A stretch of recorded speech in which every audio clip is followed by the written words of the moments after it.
তার নাম ছড়িয়ে আছে আমাদের জেলা ছাড়িয়ে দেশেও। তাই তাঁরা যে আমাদের ডাকে সাড়া দিয়েছেন তার জন্য একটু জোরে হাততালি হয়ে যাক মেরি ইম্যাকুলেট স্কুল বহরমপুরের জন্য।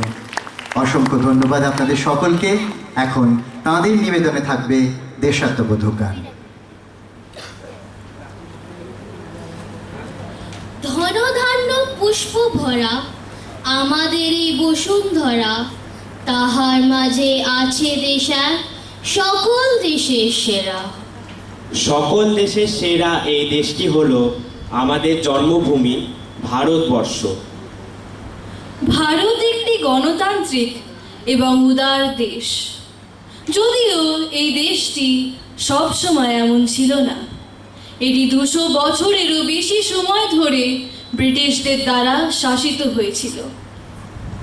মুক্তিযোদ্ধাদের অগণিত আত্মত্যাগের ফলে বাংলা আজ স্বাধীন দেশ।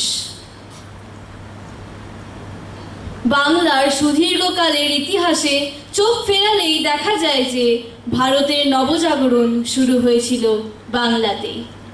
1905 সালে লর্ড কার্জন বাংলা ভাগ করতে চাইলে বাঙালিরা এর প্রতিবাদ জানায়।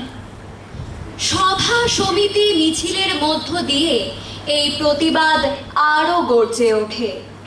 কবিরা শুরু করেন বিদ্রোহী কবিতা রচনা, রচিত হয় দেশাত্মবোধের গান।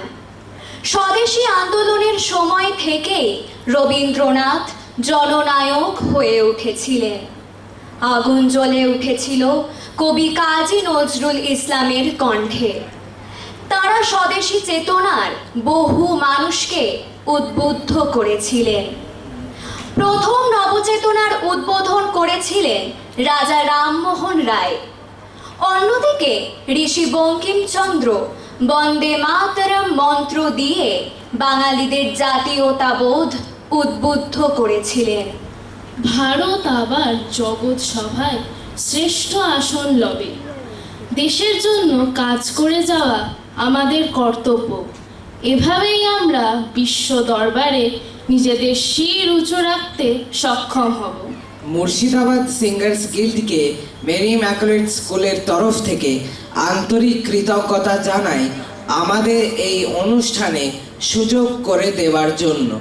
আজকে আমাদের নিবেদনে থাকছে শ্রী মোহিনী চৌধুরী ও বিদ্রোহী কবি কাজী নজরুল ইসলামের দ্বারা নির্মিত দুটি দেশাত্মবোধক গান।